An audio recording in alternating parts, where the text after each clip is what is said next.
Hello, my name is Corbin. As part of our schooling this year, we are interviewing and studying about elections in the PC. You're speaking with candidates for Cariboo North and asking questions about becoming an MLA. Please introduce yourself and tell us which party you represent. I'm Coralee Oakes, current MLA for Cariboo North, and I represent the BC Liberal Party. And the BC Liberal Party is a coalition government in British Columbia of Conservatives and Liberals. What is an MLA and what do they do? Certainly. Well, an MLA is the member of the Legislative Assembly in British Columbia, and our job is to raise the voice of constituents in Cariboo North, and we bring that to Victoria. So when we have issues that constituents bring forward to our office, we take that message to Victoria so that they understand what is happening here in our riding. The other critical part of what we do in the office, we have fantastic staff here, and anyone that's having problems, maybe it's with the medical system, maybe it's with WorkSafe, or maybe it's with any of the programs that we have in government, we help people navigate how things work within the provincial government. So any kind of service that the province of British Columbia has, our office helps constituents navigate it. So I see our staff are a little bit like Sherlock Holmes. They have to kind of track down who is in charge of what and who is responsible for what, and then we help solve problems. And can anyone become an MLA? Anyone can become an MLA. What I think is absolutely, which always, I pinch myself almost every day, that I grew up on a farm in Moose Heights, so just outside of Quesnel. So as a farm kid, having the ability to represent an area that I'm so passionate about and I love so much. My family's been here for 4 generations, and so they moved here in the 1930s on a railway grant. So my grandparents, or my great-grandparents in 1933 moved here and were provided 160 acres, a cow, and a tent. And from that, I think of how much our family has been provided by living here in the Cariboo, and I felt it was important to give back. What is the hardest part about being an MLA? Oh, the hardest part about being the MLA is there are things sometimes that we can't help. And sometimes, whether people are sick or they just really have had terrible things happen in their lives, and we can't always fix everything, and that absolutely breaks my heart. If somebody sometimes has cancer and they're trying to get certain things resolved, or it's somebody who has a significant issue, maybe it's through the Ministry of Children and Families or another service, and you just can't fix it. And I have shared many tears in this office with constituents, and sometimes it absolutely breaks my heart that because I feel we're like a family in the community, and sometimes we just can't make everything perfect. So that's probably the hardest. And what do you think is like the best part of being an MLA? The best part is absolutely meeting the people. I was so delighted to meet you a few months ago, and you were so very helpful in the office. And I'm a small town farm girl who has the ability to have this job, and just the ability to meet with people and talk to people and go to events and to just meet and listen and be able to support people is really exciting. What inspired you to run for MLA? You know, I had a family very similar, I think, to yours, where I was encouraged to get involved. I was older than you. At 16, my grandparents said I was bored one day, and they were going to a political meeting. They said, "Why don't you come along? You're sitting at home and you're complaining because you have nothing to do."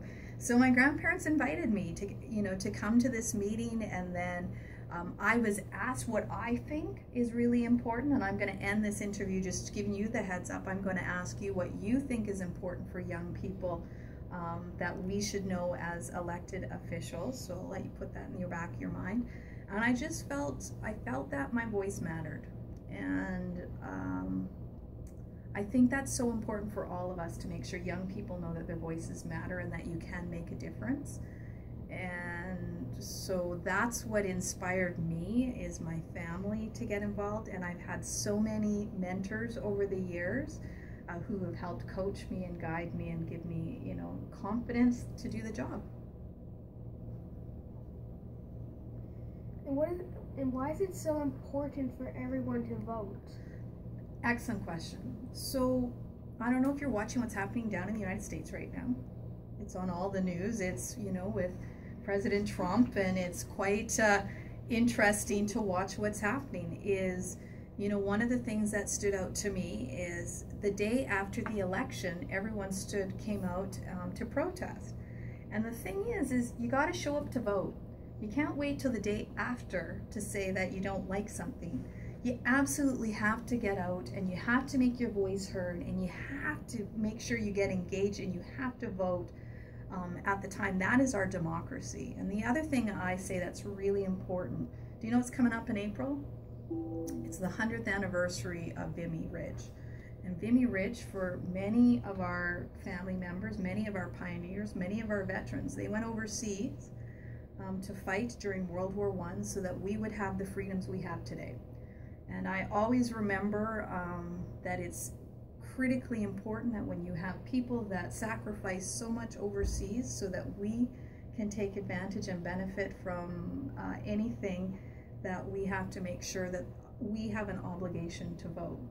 The second thing that happened, that's happening in April, is the 100th anniversary of the women's right to vote.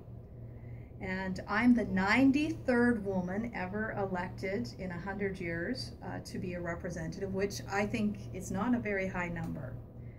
And I think of my grandma, and I think of all the conversations we've had, that she didn't benefit from the same advantages that I've had. And if you want to make sure you maintain those advantages, you have to vote. So women, vote. Pioneers, we need to represent them and make sure that we're standing up. And young people, we also know that your very first time that you vote is critically important, because that sets the habit up for the rest of your life. How can voters find out more information about you and the election? That is an excellent question. So we will be opening our office soon. April 1st, we'll be opening an office downtown Quesnel, where people are welcome to stop in and get to know us a little bit better.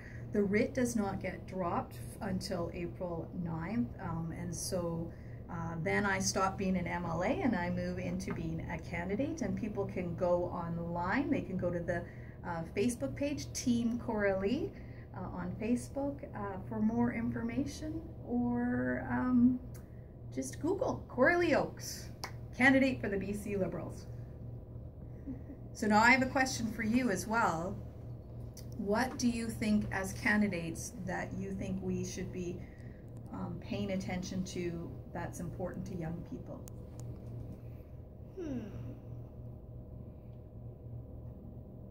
I agree with mostly what you said, that young people's voices should be heard. I agree with that. And do you have an idea of how we encourage people for young people to get out and vote?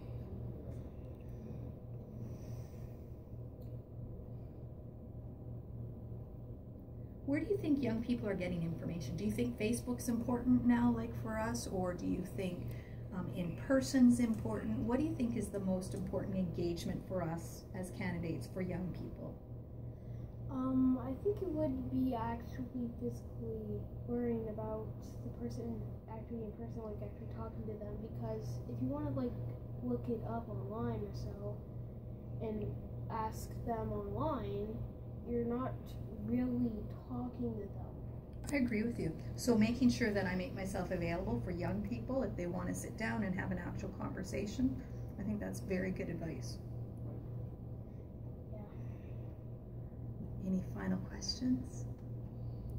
No, I think we're good. Well, I want to thank Corbin and Riley for your very thoughtful questions that you brought forward today. You make me extremely confident that we have a very bright future ahead of us. And I look forward to one day you running as a representative, and I will be here to support you. Thank you for your time. Thank you for participating in our short interview. Excellent. Thank you very much.